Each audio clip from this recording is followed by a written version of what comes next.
लोग कहते हैं हमने वृद्ध आश्रम बनाए, हम वृद्ध आश्रम में जाके सेवा करके आए। परंतु मैं कहता हूं वृद्ध आश्रम बनाए क्यों? भूमि मिली क्यों? हमने वहां जाके सेवा की क्यों?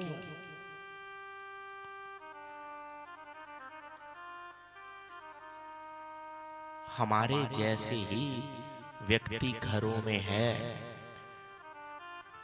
जो माँ बाप जीवन पर्यंत पाल पोस के बड़ा करता है, अंत में एक माँ बाप 7 बच्चों को पाल लेता है, लेकिन 7 बच्चे मिलके एक माँ बाप को नहीं पाल सकते।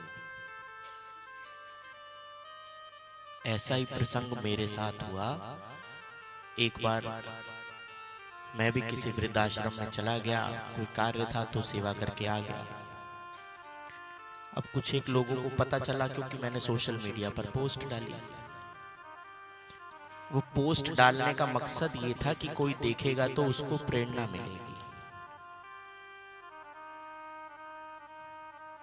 परंतु कुछ समय पश्चात मेरे पास किसी का फोन आ गया कि आप वहां गए थे, वहां का नंबर हमें दे दो।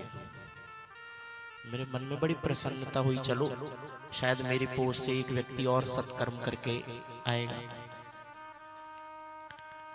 और वो उस कॉलोनी की बिटिया थी जिसका मेरे पास फोन आया, और उनकी माता पिता ने आजीवन, मतलब उनकी माता जी जब 12 वर्ष की थी तब से वो कार्तिक स्नान करती थी। 90 वर्ष की उम्र तक उन्होंने कार्तिक स्नान किया, 12 वर्ष की आयु से। उनकी बिटिया का फोन आया, वो तो गोलोक धाम में उनका तो निवास हो गया, कि मुझे नंबर दे दो। मैंने कहा जी क्या काम है?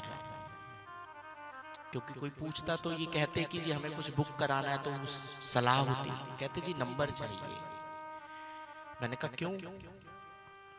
कहते मेरे माता जी, मेरी सासू माँ मेरे पास रहती हैं और बड़े वाले तो पूछते नहीं है, अब हमने पूछना है, और मेरी भी एक बेटी है, मुझे फौरन जाना है, मैं इनको कहाँ लेके जाऊं? और शायद वो माता जी सामने बिस्तर पे लेटी हुई ये बात सुन रही थी कि ये देखती रहती हैं, बोलती रहती हैं, ऐसे शब्दों का प्रयोग उन्होंने किया। मैंने कहा जी मेरे पास नंबर नहीं है। मैंने हकीकत में नंबर नहीं दिया। कहती क्यों? मैंने कहा मैंने सोचा आप किसी की सेवा करने जाओगे, लेकिन किसी को घर से, उसी के घर से उसको निकाल के मुझे क्यों अपराधी बना रहे हो? प्रभु की ऐसी लीला हुई कि 7 दिन तक तो व्हाट्सएप पर मैसेज आ गया कि माता जी गोलोक धाम पधार गए हैं।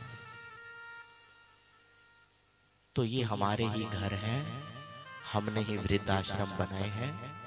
कोशिश करें कि उन वृद्ध आश्रमों की संख्या को बढ़ाने की बजाय उनको घटाया जाए।